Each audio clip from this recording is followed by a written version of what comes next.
Good morning everyone, welcome to my channel. So today's video is part 2 of the Roxy Journal of Stitchery Volume 8 series, and I've got a few days in between my retreats and everyone's left the house and it's quiet, and I thought, you know what, I'm gonna sneak in here, start my background, because I've had probably a good week or two just to mull it around in my head, and I think I've got where I want to go with the structure or the construction of it.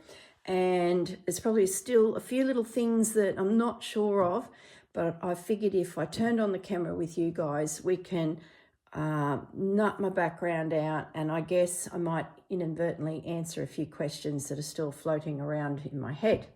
So this is my space where I did the Just Because quilt, and it suits large projects because I can sort of spread everything around. When I finish filming, all the bits are here. It'll look messy for the next 6 months, but that's okay because it's just a great space to work. So I'm standing up at a old Singer sewing machine cutting table, the ones that are narrow and the thingies flip out. So it does move a little bit, but it's just perfect. So that's what I'm going to do for this series. There will be a Just Because Japan, which I'll do, I guess, somewhere else. I don't know. So let's just get started. Now, I've been tossing around how to construct this, more so than the design. That'll just happen because as the girls lead us down the garden path, we will adapt, adjust, and, figure it out. That's the fun of this style of project when someone else is leading it. Where I've been trying to work out my fit is the layers of which will happen. Now, if you recall the Just Because quilt, if you're interested in what I'm talking about, it is a quilt I put together that had fabrics laid down. Doesn't really matter what they are, it's just because I love them, and I did camphor stitch all over it. And I used a piece of batting, so that allowed me to flip over and expose another surface that could be used just to lay things down and stitch. So that's the technique for the Just Because quilt, and Japan Just Because will be the same. I wanted to do something slightly different here, and I guess that's what put me into a turmoil, because before I got this batting out this morning, I was thinking along the lines of using a tablecloth, a jacquard tablecloth. So it's got that little print in it. It's usually very worn and used cotton. And I was like, that'll be perfect. And I think most are using this sort of technique.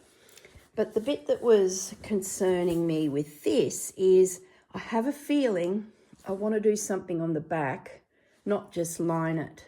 So put a piece of fabric there, or actually do some stitching that side. And starting with this as my substrate, if you will, was probably a little bit lightweight for what I wanted to do. Having said that, this is my problem. I don't know if that's going to happen. With the projects that I've got written in my little notebook that I'd like to roll out for the next 6 months, and also Just Because Japan, this being a double-sided stitched thing might be too much. It might not be. Maybe I can pull it all off, because I dearly love to play with the back of the Volume 8 project.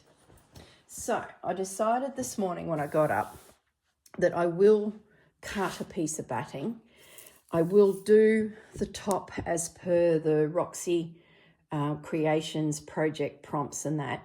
And then if I find that my workload is just getting a little bit too much, I can always just pick a beautiful fabric to go on the back. Done. Stitch it down in some fashion and it's done. What that will give me, due to the wadding, is, let's say, we're flipping forward here a little bit into the future, but it might answer some questions that if you're wondering what to do on the back. Let's say my workload is too much and I decide to maybe go gallivanting somewhere, go camping, and I just don't have the hours. And this side is all the prompts and all the activity for the 6 months.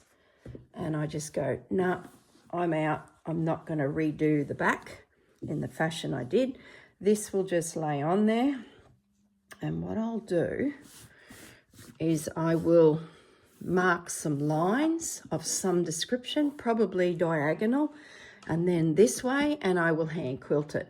And because I've used this little bit of batting, it still gives me the option to do that, and my stitches won't easily come through to the top.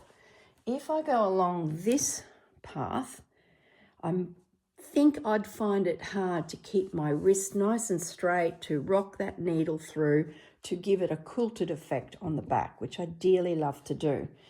I might not have time for the quilted effect, and I might tie the quilt. So say every 10-15 centimeters, do a knot and tie the back of the quilt. So that's an option as well. So I guess that's sort of where I was. If I went down the jacquard fabric, which is quite lightweight, what do I do on the back if I want to quilt it or play? If I don't get time to play, at least I can hand quilt this, and it will give me that quilted look.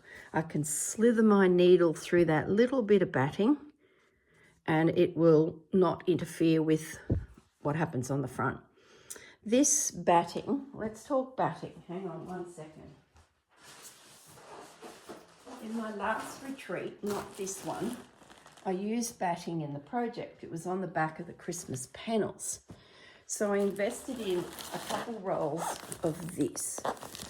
Now, in the Just Because quilt series, I used my cotton wool blend batting because I had lots of scraps left over from my quilting days, and it worked perfectly, and I just hodgepodged it together to get the sizes. We'll talk size in a moment, but the retreat that I did, the Christmas panels, needed just some stabilizing at the back, and the product worked really well.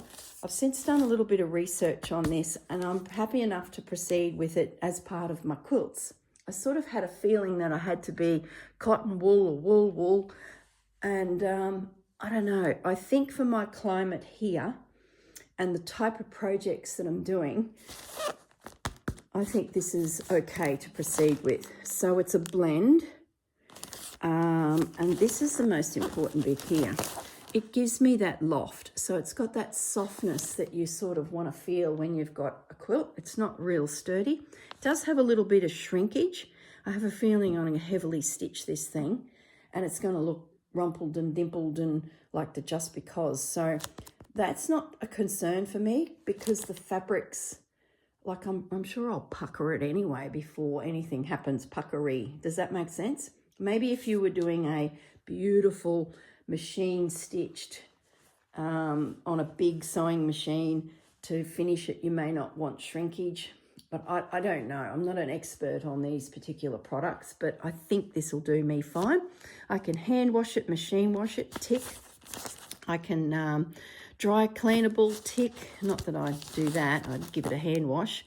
And the distances here are quite generous. So 20 centimeters and 25 centimeters is how far apart I can actually apply a stitch.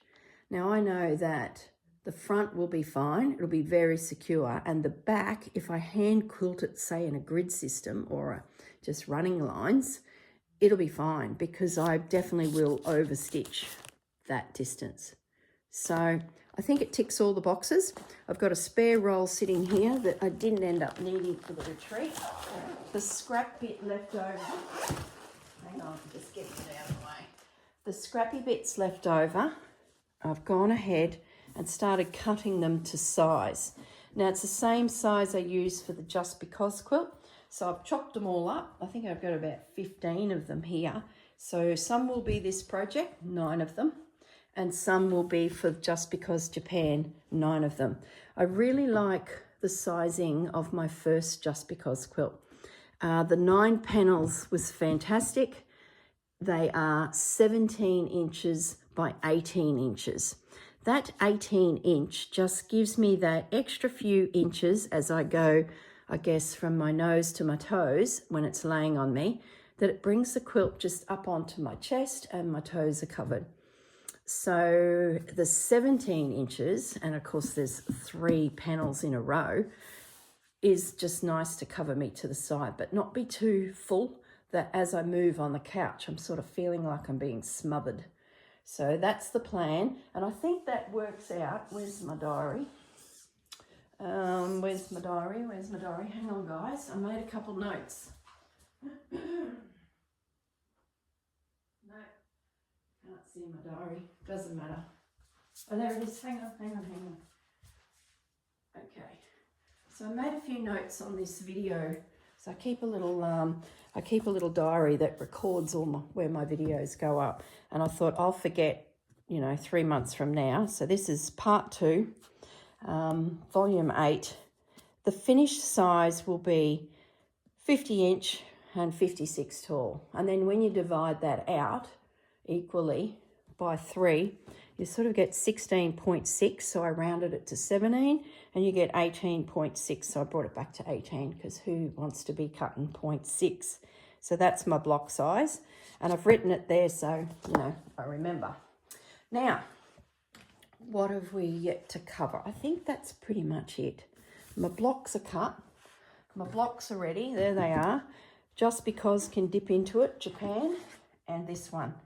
So I thought of different sizes. I'm thinking, no, keep it simple. Have a pile of this ready to go, and whatever project I'm working on, I can just grab it and go. I have options on the back to be as elaborate or as simple, depending on, time restraints. So that's where I'm at. Now I'm still going to use this fabric because when we bring doilies in, I don't want to see the wadding. So I thought, see, this is one of those how do I construct it questions. So let's say I've got a lace doily that I want to put down next. Let's just randomly pick this bit. So I don't want that to go on there because I've got this wadding. And I consider the lace doilies as part of my background at this stage. So I can go a little piece of this, cut it, and the lace doily will have this background. Let's grab a better one. That's not a real good, what's that, this one? So I can create a little block with this guy on it. I could even stitch it on there, and this little guy then will find a home somewhere on the quilt. So that's where I see this fabric coming in. And also, let's say there's an element here I love and I've taken, and I've got all of this left. Well, these pieces can be used to stabilize my doilies, is what I'm thinking. That will also then give me, let's say that little guy gets cut there and I stitch him on there and he becomes part of the background. This gives me all this air here to do some prompts. Does that make sense? So my lace doilies will be stabilized by my scraps, whether it be linen, cotton. Won't be a color because I want to keep it as neutral as I can to allow space for, embellishments. Now, it's not to say that maybe this has a really cool feel about it, which I do like. And this it's a scrap off of a corner of that gets added like that. And then I just throw a lace doily on. I wouldn't go too full on because we're going to need space to do other things. I do have the wadding showing under this. So I would most likely, knowing my head, if I was doing that piece, is I'd throw a bit of this in underneath and then flip that over. So now it's just white, and then I carry on the way I wish to carry on. So that's how I'd approach that, I guess, combination of elements for this particular block. Now, in the Just Because quilt, everything that was built on the block size, I had overlapping. So every bit of fabric I added overlapped a bit because it just gave me options for when it came to joining. This was another construction method that was sort of like, well, how am I going to approach that situation? So here's two ideas, and I'm still not 100% sure. let's say this is block 1 and I've been busy stitching on it. This is block 2, busy stitching on it. So let's assume now I've got 9 blocks and it's, you know, December and I'm getting ready to join them all together. That's not even the right size. It was a rough cut. I'll have to trim down when I pick them up to actually use them. These have to come together. Now, if it was a just because quilt, I would have already had fabric hanging over the edge of my bases like that. It would have been all over the place. So when they come together, I can flip them back, join them together and stitch between. Am I going to do the same for that? That's my golden question. Because another idea I had, which I'm thinking I will do, is I will finish the blocks right on that edge, maybe a fraction over, but certainly not needing that excess, because I want to keep this project very, how do I say it? I want to keep the blocks very separate from each other. And I think I want the surprise of the quilt to come together at the end. That's, I guess that's what's been my underlying, how do I achieve that? So if I make each block independent without the consideration of the neighbour, I then bring them together at the end of the year. It might even be January, because I'd say this project's going to be full on and we're just going to want to keep adding and adding and adding. So plus Christmas is busy, like, you know, who knows where you'll be and what you'll be doing. So maybe in my January will be, you know, pulling it together. So that then leaves me in the quilting world, a sashing opportunity. And I just think for something different, I might sash these together. It takes the pressure of me considering the previous block. It gives me just that to worry about, not that, and the one up here and the one down there. And then I can have a good think about what I'm going to do here. It might be something really fine that just brings them just together. Can you guys see the colour of the bench below? So let's assume that this little bunny's here and these roses are here.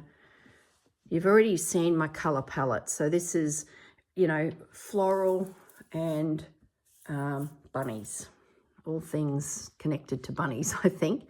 Let's assume that sashing, that tiny little colour you can see there, let's make it a block colour. Here comes Fudge. Oh, Fudge.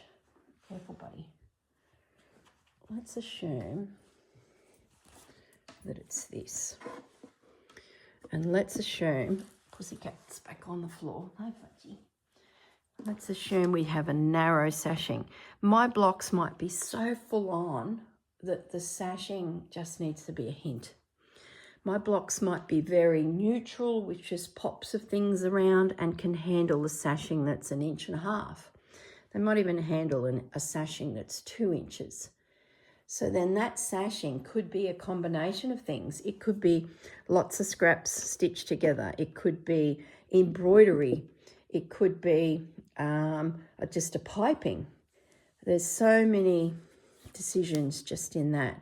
And I don't think I can make that decision until I know what's happening with the blocks and their vibe. Okay, so we've covered the size of my blocks. We've covered the construction method of the overall lap quilt. We're sort of mirroring get rid of that one, it's the wrong size. Let me just check that before I did sort of a large rough cut. So that's 17. Slightly smaller, but that's okay. By slightly smaller, but maybe that one's not okay.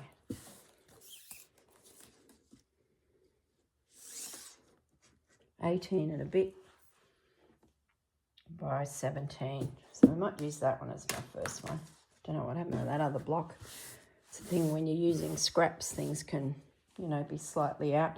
And this wadding stuff, if you are 1 inch short, you can easily put a piece through here and overcast stitch it together or run it through your sewing machine and it'd be, you know, more than fine. All right. what else did I want to mention? As I said in the first video, my colour palette is going to be these colours because I want to play with the Liberty fabrics. I'm not sure about that colour yet, but I'm not going to rule him out until, you know, we really play. There's the threads. That's where I started. That was my starting point. And then over the last few months, I've just been grabbing things that I liked and throwing it on this table. Not necessarily they're going in.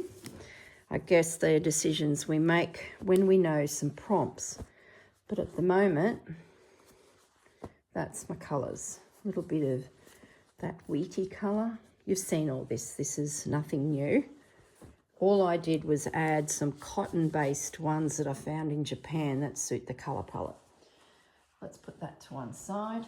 I've got lots of scrap where I've taken the cross stitch out for the still life, and I've got this left. I sort of want whatever I add by hand, I want it to be quite soft and delicate and subdued to let the fabric be my pop of colour. Does that make sense? So let's say the girls give us a prompt and it's something I have to hand stitch. I'll try to tone it down to work it into the quilt because everything else is screaming that's on the quilt, and that's all this. These types of fabrics I've got sitting on the table. I don't know if it'll work. Don't know what the prompts are, but they're just sitting here. I've got another neutral, so that's sitting here. Like I said, these scraps, it'd be great to use them. Which brings me, before I go to that, when the girls were in and out of op shops and during the retreat, I picked up this. This is a blouse I got for $6 or $4, and it's got lots of elements on it that I think will be suitable for this. This is going to be my quiet pieces, you know, just to tone down those liberties because they can be quite bold. So there's all sorts there. So that is sitting on the table to be added, and I really like this fabric. It's got a bit of a crepey, scrunchy texture to it, so I like the look of that. And I found a linen skirt. If only it would fit me because it's just gorgeous. This linen skirt was $3, 100% linen, and the colour is just gorgeous. So between that piece of linen and that piece of linen, I've got a little bit of a tonal difference. That was when I was going to do a cross stitch. Like, I'd hate to think how old that is. Those days have gone. It's like the 80s. So, but actually that leads me to the rules of the game, the rules of engagement. I'm not going to use any embroidered doilies. The only doilies I will use are things that have been crocheted or machine stitched. See, that's what I class a machine stitched doily. Someone hasn't done that. This is a machine made doily. I've got heaps of these. I can find them around the ridges, no problems. These are big tablecloths that have had machine stitching done on them. I can find those. But to find a doily that is in my colour palette, impossible. Absolutely impossible. So I'm not even going to try. I'm going to use lacy doilies or machine stitched elements within the lacy doily. That takes the pressure off of not having what I probably think I need. So that's my little pile so far. And then I've got a little bundle of lace that I've just chucked in that pile. What else did I want to add as an element? Let me just see what else I can find. Oh, that was the only doily that I found in my colour palette. And this thing's like 50 inches by 56 inches. So, and I'm not even sure if I'll use it. It's such a beauty. And it's, you know, I think I might use it for something else, but it's just hanging around the table. I want to go down the track of all these things, you know, just use them, all that type of stuff. I think I've got, yeah, doily gone. That little guy, he's too precious. He's out of here. Get rid of him. So any stitched elements is me. If I feel like I need a doily element, I'm going to stitch it. We're going to get back that satin stitch and running stitch and pop it in there. Now, other things I'm going to add to it. Now, in the first video, I mentioned that I'm a super fan of Sherry Iris's, and her technique of creating cloth from her scraps is, I just think, a breath of fresh air, because it's such a strong piece for something else. And Sherry makes pouches for her kits. She does little pin cushions. She does all sorts of things. But leading up to those projects, she just stitches cloth together. So I did this little sampler because I was thinking my whole quilt would be like this. And when I had a play with her method, I'll link her video below. She's got a video dedicated just to how she constructs her fabrics. And she brings two sides together with a turned over edge, a seam allowance. She whip stitches along there like you would English paper piecing style. I think that's what caught my eye, because I'm stitching together those hexagons. If I'd ever say I'm doing another hexagon quilt, guys, just say, Corrine, remember that it's a big job. Just say, don't do it. But this, I thought this is probably more me using fabric to create something else, and not having I guess the technique needed to make it look all lined up like the hexagon English paper piecing. This I thought was just liberating. So you'd overcast stitch through. You then flatten your seams, go to Sherry's video and watch it properly, and you stitch down your fabric. Now, this is my little tester, because I wanted to see how my Tana Lawn Liberty fabric would behave in this scenario. So imagine the whole background done in this technique. How is Tana Lawn fitting in there? How do I get those liberties into there? My pieces, of course, would be bigger. This is small scale, but there would be areas where I did get down to this size, I believe. And what I found, without this being stabilized, it's a little bit wonky. It probably would have settled down, but I definitely would have need a backing fabric, and that's where that tablecloth, jacquard tablecloth came in, but still a little puckery. And then I was like, well, then I'm back to the wadding, and that's where I've sort of ended up, because when it sits on this batting or this wadding, that Tana Lawn sort of settles on the surface of this, and it sort of finds a little bit of stability. And I think with some little stitches in there, I can make her sit well.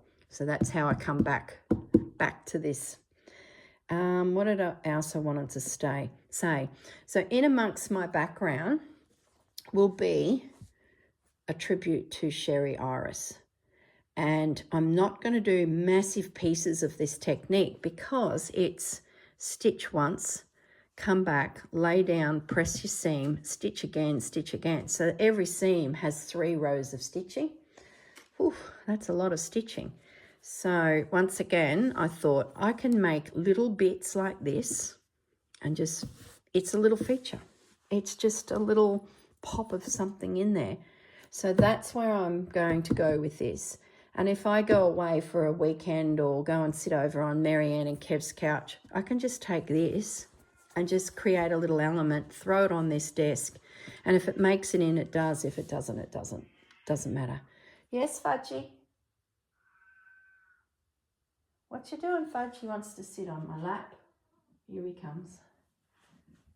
And now he's doing zoomies across the top of the couch. Oh, my goodness. Watch your hips, son. Come here. Uh-oh. Come on. He's about to jump up here at high speed. Just chill. Just chill. It's a boy. So that's, I guess, another element. Now, oh gosh, where are we at? Let me just tidy up my desk. I've got fabric flipping around everywhere. When I first spoke to you, I had this book, which is burning a hole on my cupboard. And I was tossing around, how would I bring patchwork blocks into this project? Fudgy, don't jump. So what I've been doing in the last few months, whenever I've got a moment, I was making a block from the book. Fudgy, slow. Oh my goodness, you're frisky this morning, my friend. Is it because all those girls have left? That's probably what's been going on. There's been a lot of ladies here cackling, laughing and stitching, and Fudgy's been like, I'm not sure about this. I don't like this. So I'd say he's going to be looking for a lot of attention over the next few days.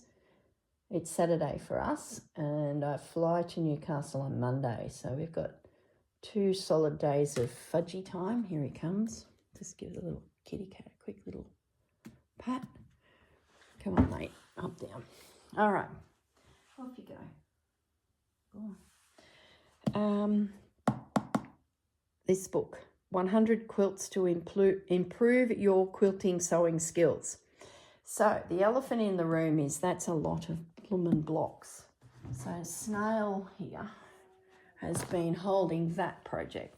So what I've been doing is working through, I think I got to the first 12. And that has given me some elements to add to my quilt. If you decide to make some quilt blocks yourself for your project, and you want to use this as your start-off point, I've decided I'll never get this quilt made. It was bringing flashbacks of sitting at a sewing machine and stitching, and I was like, oh no, I just can't. You might have orphan blocks out there. I've seen a few fellow YouTubers pull out some orphan blocks that they've had. Fudgy, oh my goodness. He just jumped from my table to this bench. Fudge, please. Fudgy, I'm just going to hold him for a little bit. Settle down. You're too old to be doing such acrobats. Down you go. It's because we're focused here and he wants to be in there. It's all right, mate. So yes, some of the girls are pulling out old blocks, reworking them into their piece. I've got a few here. So they are also going to be an element that may pop into, you know, the project. I've been admiring this for a while. This is a free pattern on their website, Missouri Star, I think it's called. Fudgy. So I might have a play with that, but I don't know. Who knows? So it's just another element. So far we've got orphan blocks because Corrine's never going to make that quilt, but we've got a few. Some of them are different sizes. I don't know what happened. I know if you do decide to buy that book and do it, there is now a extra piece that helps you get through because some of the blocks have little measuring errors. So if you do get that book or download the book from their website, I think that you can get a digital version. Make sure you get the blocks that have a few little issues and add that to the back of your book. I think that kicks in about block 16 from memory, and I only got to block 12. So, and even then, I don't know what I did there. Look at that guy. Look at that. All the rest. Like that. So I've got an issue with him. So, yeah, got a few. It was cool because I've never done this style of, well, I've done log cabins, but I haven't really done that classic block quilting. But I think I got enough. We're going to tap out on that one, guys. And I don't know what happened to him. Not a fan of him anyway, but that's all good. So I've got my quilt blocks, might use 5, might use 3, might use all of them. I've got my Sherry Iris little pockets of cloth done by hand. Oh, the other thing I was going to say, these quilt blocks, I am considering unpicking them and redoing them in the Sherry Iris style, because they look like this little sewing machine element. And then I was like, oh, that's just crazy. Do you do that? But I was considering it. I don't know, thinking about that. If they feel like they're not quite working, I think it'll be fine. Stop overthinking it. So I've got my Sherry Iris fabric. I've got my quilt block orphans, because they're never going to be in a quilt. I've got my theme. My overall theme is rabbits. He came from Japan. He might be too big. He may not make it. He may jump over to the Japan quilt, but he's hanging around. I want to stitch on floral, and I also want to stitch floral. This is a sampler that I did with Nikki Franklin. This style of stitching and this style of stitching won't be coming into play until we know the prompts, because we don't know what the girls are going to have us do. So that's just hanging around as the quilt evolves. Now I've also got, being there's no technical theme to the whole project, the girls are just giving us ideas to add to the project, and rabbits is my theme, and floral. I also have all of these elements, and I've been slowly stitching some of these pieces very slowly that can also be added, you know, to it, but they're not part of my background. All of that theming is not part of my background. The background is neutral, so I'll put the flower element and the bunny element to one side. Now I found this, and I don't think I've shown you this yet. In my preparation for the retreats, I found this panel. It was a collection I picked up at Dewdrop Inn a couple of years ago around Easter. If it catches your eye, take a screenshot now, use Google AI to see if you can get yourself a panel of it, or maybe show it to your local store. They might have it. I just don't know how well you'll go finding it, but I guess this is very much the aesthetics of the piece that I had in mind. See all the little elements? So that brings in embroidery that is fine, little elements. It also brings in inspiration from a book to make sure that when I do stitch something, I keep it fine, because I don't have embroidered doilies for this project, and I want embroidery to feel like it's part of it. So this is sort of as heavy stitched as it'll be. Keep it fine, just like the aesthetic that Sherry Iris achieves in her work. So that's fine work. These are fine work. And these bunnies help me with my theme. Not all, I think, will be suitable, because some of them go really turquoisey. Let's have a quick look. See, some of them get that one there. I don't think he'll work, because when I pull in my Liberty fabrics, doesn't really work. I'd have to probably do a lot of stitching in tones like that to get it to blend. So I have a feeling he wouldn't make it, but ones that are more of that brown tone would. And then what I can do is, when he joins the quilt as part of my theme, and I could come in over this print here and just stitch and knock it back like that. That turquoise would be a softer, bluier tone to get him to fit. Does that make sense? These squares aren't going in that size. I will be fussy cutting him out, and I will needle turn applique these fellows on at this stage, because I want that softer look. So I don't think it'll be a raw edge. I'd like to needle turn it. That was just going to give it a whole different look, which is what I'm looking for.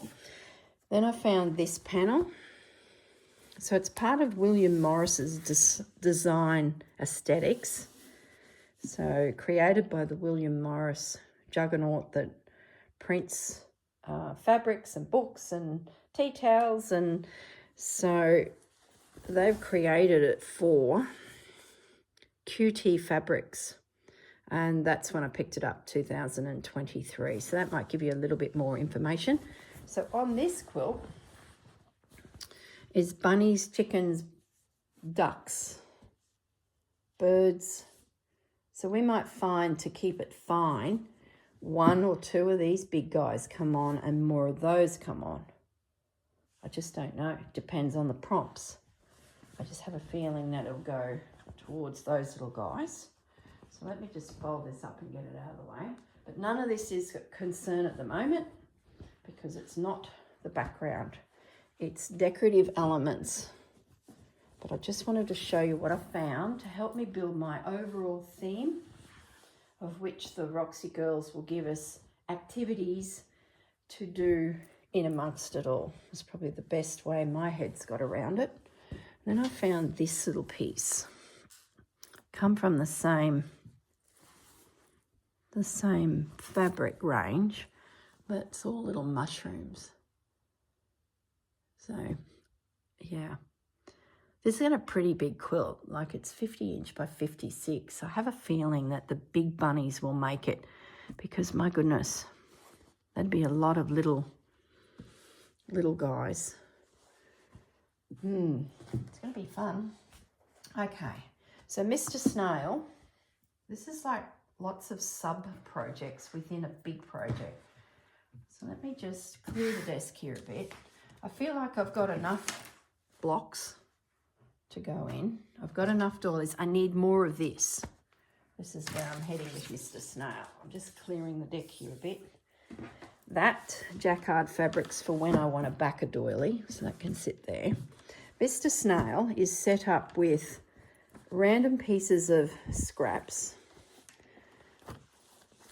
to create a little piece to go on a background, and I have one already, so that can be sitting to one side. I did put this in. I thought this would be a great little scrap to add to the Sherry Iris little blocks. So I've got these Alice Caroline inspired quilt blocks. I've got the Sherry Iris quilt blocks. I've got the bunny panels, mushroom panels. Then I've got general embroidery, and then I've got hare's nest stitchery. Whether all that comes in, who knows? Depends on these prompts. So this to me is something I could probably pack up, take with me to Newcastle and just start piecing together lumps of cloth, basically. Now, let's put that there. Let's lace, let's get rid of that. So I've been throwing things on the desk all week, all month. These are the big bunnies. Oh, that's not even a bunny. That's an owl. Let's save him for just because. He's just floating around. That's part of just because. I think that's it. I do have these fabrics. I think they will be part of the action. I think that can go towards the Sherry Iris blocks. Yeah. Okay. All right. Let's piece together our first block. Let's just get into it. Get rid of that.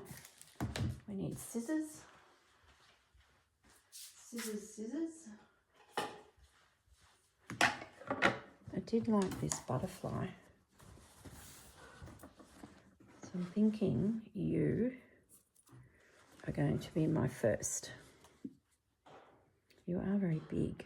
Gaz has just appeared in the kitchen. I can hear him making a Milo. Let's just put you down. And I also need to slide something in under there. Gaz is just motioning some to me. No, you don't want me? Yeah, all right, no worries. So he's right. I slept in today. It's been such a big week that I slept in and it was fantastic. Well, I did wake at 3 o'clock, which seems to be a pattern of behaviour, but went straight back to sleep. Fudgy's heading to Gaz's lap, so that'll keep the fudge happy. Gosh, we're 45 minutes in already. Oh my goodness, we've achieved nothing. That's all right. That's going to go down. Okay, now I need something under that because I can see my wadding. Maybe I'll bring, needs to be white. White. Where's that jacquard? Jacquard. Let's put a piece of that in. Maybe I'll make it the same size. Then I won't be thinking about seeing shadow lines. You know when you put something under something and you see this shadow line? Will I see that?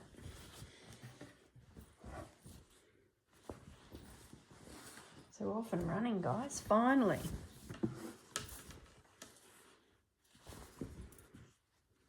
I think too when the prompts come, by having 9 bases, 18-inch by 17-inch, I can just grab a base and add it, or I might grab all 9 bases and add a version of the prompt. I think it's going to give me a bit of freedom.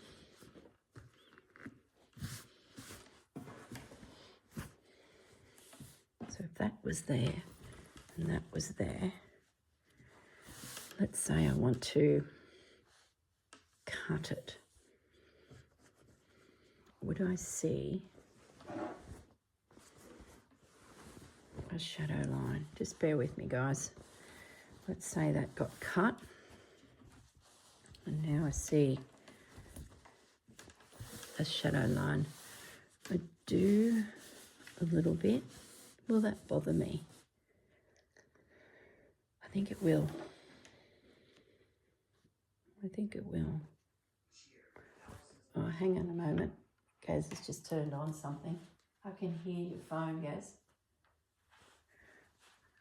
I think it will. So I'm going to, at the moment, do this the same size of the block. Not all of them will be like this, but I've got quite a few doilies in that stash there that have holes in them. So maybe I do have to have this underlay of fabric. I'm just going to rough cut, because when we join them together with sashing, like all quilts, you tend to cut the blocks. Oops, bumped it with my shoulder.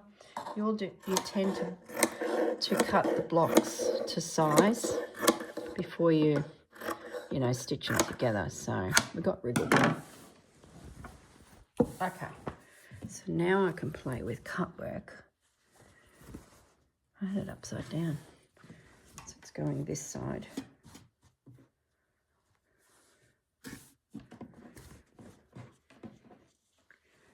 A little bit past the seam, just a bit. When you stitch too, your fabrics tend to creep in. It's just natural.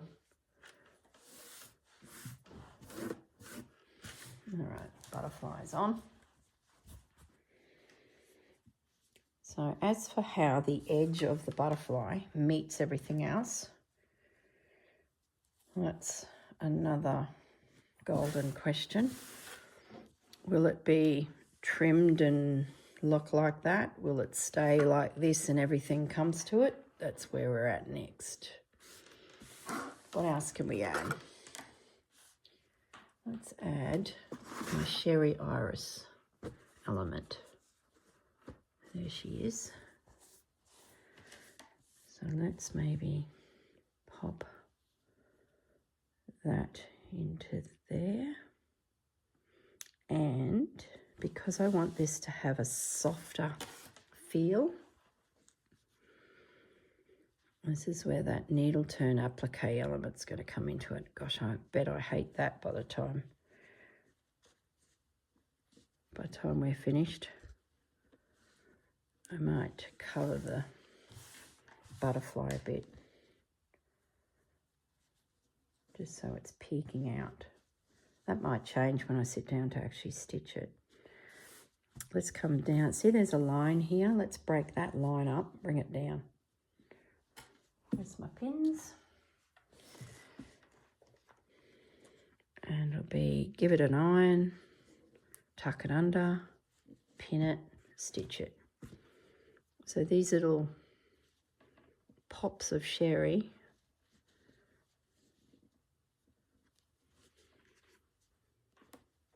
can come in here. I might leave that open for now because I might want to slide something in, but I'm pretty confident that this edge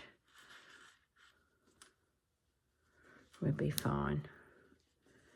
And it's a challenge because you don't know where we're heading with this, so you can like spend a bit of time going, well, should that butterfly be over and under, and oh my goodness, what do we do with that? Don't worry about it, just stitch it on. Remember, this is just the background.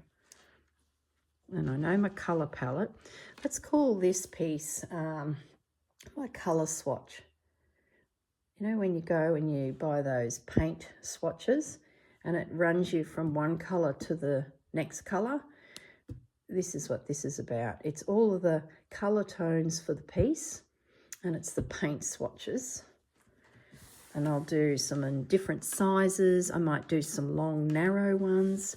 It's like adding that paint swatch to your piece. We do it in journal making too. We'll do a paint tester. That's what this is going to be about. This will be fun. This is what I'll take to Newcastle to stitch, is just little paint swatches. I was going to take that hexagon quilt, but I'm nearly done with all the hexagons, you know, creating the actual flower. So now it's going to be lay it out on the floor, make sure the design looks like what I want to achieve, and start working out how I bring it all together. That'll be a video for another day. I really wanted to get this. I'm leaving that open, aren't I? So when I stitch that down, I'll come back from the edge probably about that far, so I can still turn it and then, you know, secure it. It might not need to be turned because something comes from here into it. Who knows? And look, at the end of the day, if I'd stitched that down, you know what? I'm going to. I can unpick it. I can just unpick it. Let's just be finished. I don't want that flappy bit. I'm just going to stitch my paint swatch, Sherry Iris paint inspired swatch piece onto it. I guess by giving it a bit of a description like that, that helps my mind stay within the brief and not get carried away. Think paint swatch, piece it together, different sizes, pop it on. All right, will I add a bit of this quilt? I don't know. Let's see. Let's get into the lace side. Maybe that's enough. And one of these appears on the next block. You know, two of them is pretty heavy. Let's see, I've got a piece of lace that was either gifted to me or it was in a pack, and it's really pretty. I've had a little while.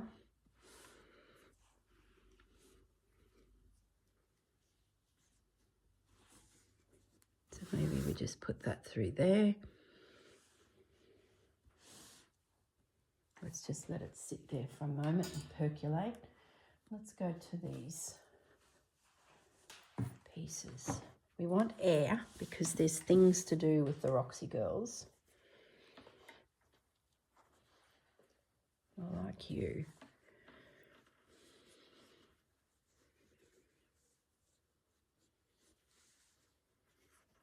I sort of feel like you could come in.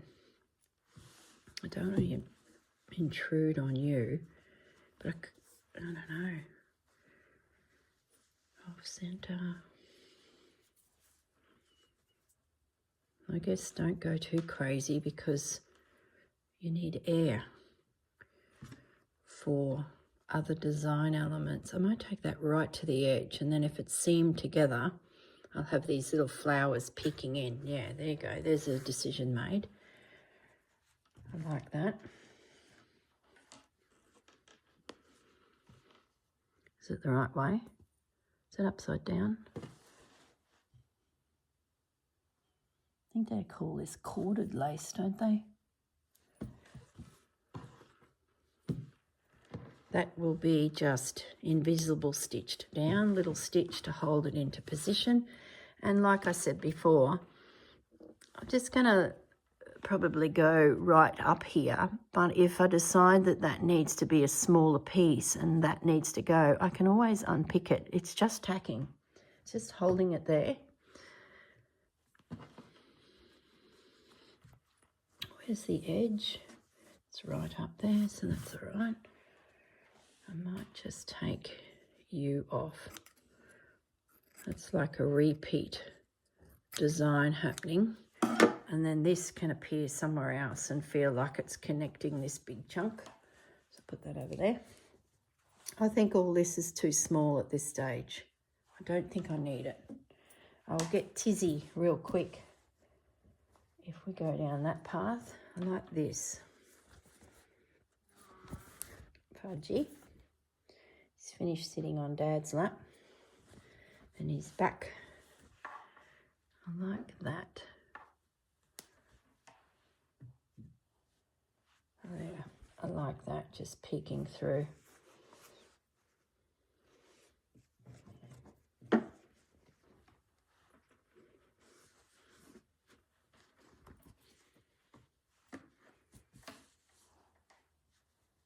Yeah, I like that.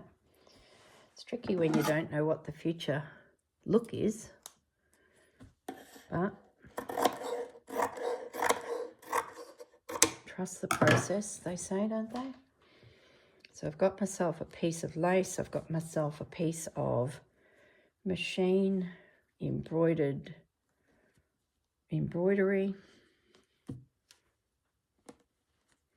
I've got my paint swatch. I don't think we need the quilt block, the orphan. There's some spare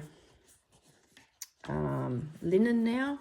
So if there's a prompt that I stitch or create something, it can then be added because I've now got a spare piece of quilt. I might leave it at that, you know, just leave it at that. Who knows what'll happen here and drift onto here. You know, there's something that's really jarring and I can't accept it and I need to trim it.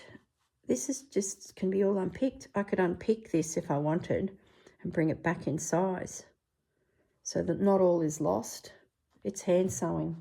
You know, we do these quilt blocks and trust me, don't we unpick them a few times to get the seams to line up and, oh my goodness.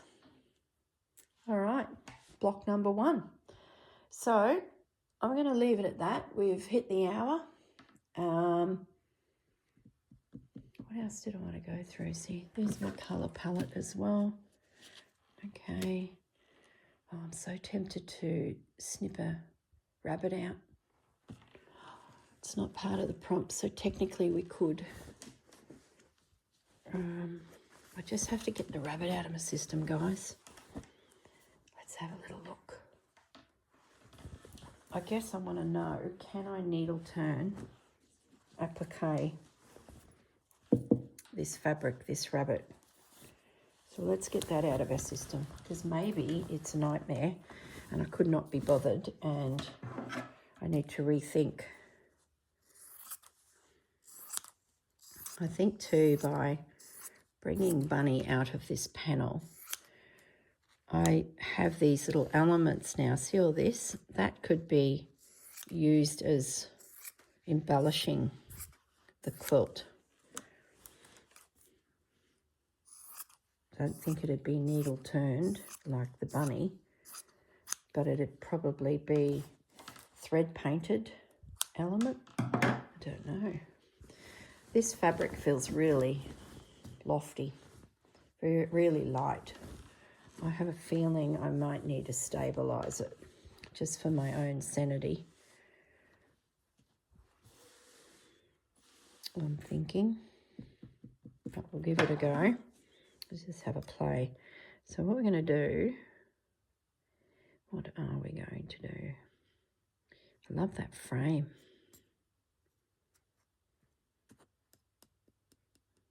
We're not doing big blocks.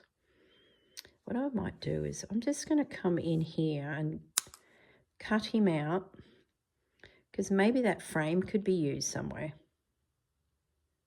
Maybe there's a prompt that I could make a highlight of, and a little frame might be handy. So let's just get rid of the frame, leaving an edge that could be needle turned.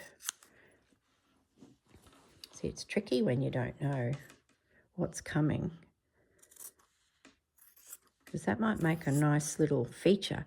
Because I've got this square element happening. Where's my quilt? Where's my orphans? Because I've got all this square business. Something like that frame could be rather sweet to highlight. It might even only be a bit of the frame that pops. I probably should have stabilised the whole block, but I don't think I want them stabilised. But who knows? Just testing it out. You may have some fabric sitting on your table that you think want to be part of it, but you don't know where it's going to fit. This is the time where you could probably play with a few things. And if it makes it into the project, well, great. If it doesn't matter.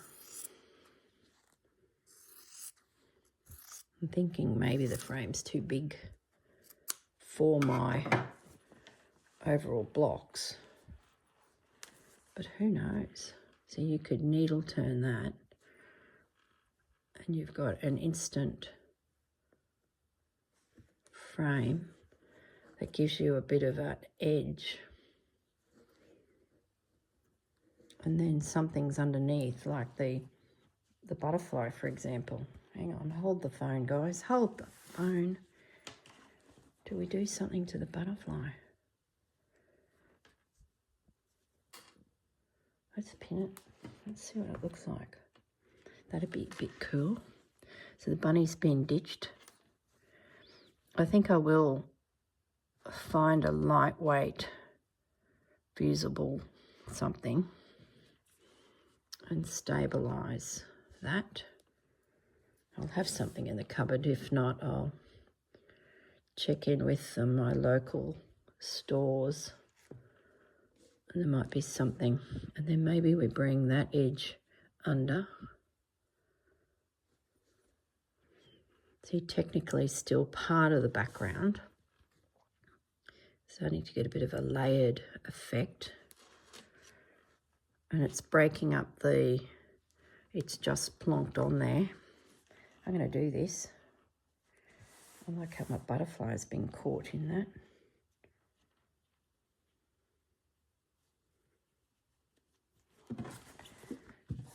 I'll need to put a slit there so that the fabric goes back nicely. Won't I? I should do this once it's stabilised, but for the sake of you guys knowing what I'm up to, and I'm not going to rush myself to get all the blocks done, I don't think. I might just have them there, and even a prompt might inspire the next block. Does that make sense? That's sitting all right. I don't think I need to stabilise that. You've got to be a bit tricky with stabilising fabric, because it can bring in a stiffness to your work and you lose that drapiness. Maybe I don't. That turning under.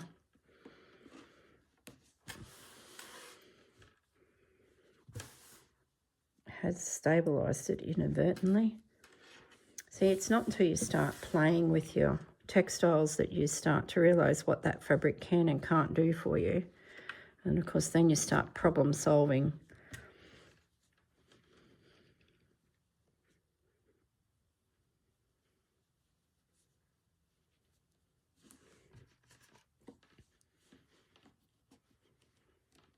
So I just had a thought. See this along here. How cool would that be to have some embroidery come up here?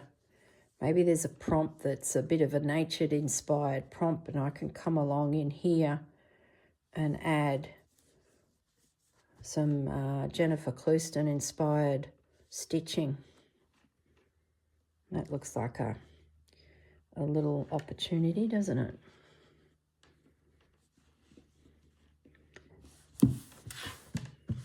The panels that they are, you know, when the quilt shops have them, these panels. I've been really inspired by Dave's crafty room. He uses panels once he's made a quilt, that he might have a panel of a big stag or a moose. And he's got this beautiful, you know, Alice Caroline blocked quilt, and then he'll fussy cut out a big moose, stabilize it, and use his sewing machine to whiz around on it and stitch it on, or put words, or like he just takes a classic quilt. Who's gone off and watched him? Oh, binge watch him. With the girls sitting here after the retreat, we just had Dave on in the background, and we're all just mesmerised just watching the young fella go for it. So when I was at the Howard Drapery, out on the footpath is like a stand of, what do they call them? These panels. And I haven't looked at panels for years, because that was, to me, probably the 90s. I started thumbing through it, and there was a few there that caught my eye that would be awesome, just overlaid on a classic quilt. And then I started thinking about my hexie quilt. And I thought, well, maybe there's a panel in my stash that I've forgotten about that I could fussy cut out. Where's my scissors gone? What the heck did I just do with my scissors? There they are. Fussy cut it out and overlay it on the hexies. So now we're starting to bring a classic quilt, which is driving me bonkers a bit. And maybe I build a scene on top of it and slow stitch into it. So you might have a quilt that you finished back in the 90s, 80s and 70s. You can bring that out and start slow stitching onto it. It's just a background. Treat it as what we're doing here, just a background. This could be a little puckered. I'm trying to get it as flat as I can, but that's okay. I think it's pretty good. Might be just a case of this corner has snuck in a little bit. There, here I was thinking I could have a play with my bunny. And it's the bloomin' square box. So it's like a little vignette that I can, I'm just going to adjust those pins quickly. So obviously I've crept in a little. Something's gone pear-shaped. So yeah, now I'm looking at these panels, and Howard Drapery, the lovely Vicky bought the business from an established, like that was been established for years and years. So she's just finding treasures from way back. And these panels, yeah, they're still doing them. Like that's 2023. But Vicky's got panels there that she's pulling out of back cupboards that have been there for goodness knows. There was one that caught my eye, and I thought, no, not today. I'm here with the girls. So if I'm back out there at any point, I might swing by and have a little look. I might take my hexagon quilt. Maybe there's something I can stitch over it. I don't know. I can Davitize it. Pins. I run out of pins. Typical. I seriously need to invest in more pins. I don't know where they all go. So what I do next, how are we going? 10 minutes over, is I think I'm going to keep that wheat colour. Look at that little bit there. We'll keep the wheat. This is where that needle turned edge is going to help my piece get that softer look. This. So let's twist him under. Oh. I don't like how, here we go. See, when I turn that under, inadvertently, I've lined that edge up with that edge. I don't like it because I've still got heaps of wadding. So what I'll do off camera is I'm going to either unpin him and drop him down so that he peeks out here. That might give me the opportunity to bring him slightly more in because he's just peeking through.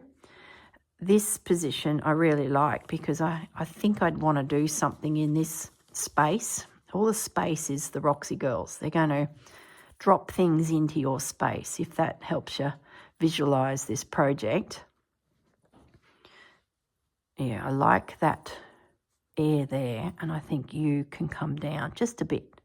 I don't like it when elements line up like that. Be all right if that was an edge, but it's not. There's about an inch of wadding there.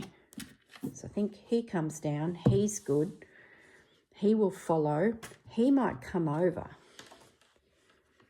because we do have space here, but it might be a bit of an odd spot. So maybe we bring that over. It'll follow you down and it will drift in. Maybe it goes out, who knows. Or it gets cut down again, comes right over to give us space. Space like that would be good for a mushroom or a, you know, maybe I do that. Don't connect them. I like how that looks on that. That gets a bit lost. So I'm thinking this lace will follow him down. It will be featured on that little corner. And then that gives us a little pocket of air. Maybe that's a prompt, you know. Now Bunny, he will get cut down again because I think I want him to be a softer little element with all these beautiful curves showing. It's going to be a pain in the neck to needle turn.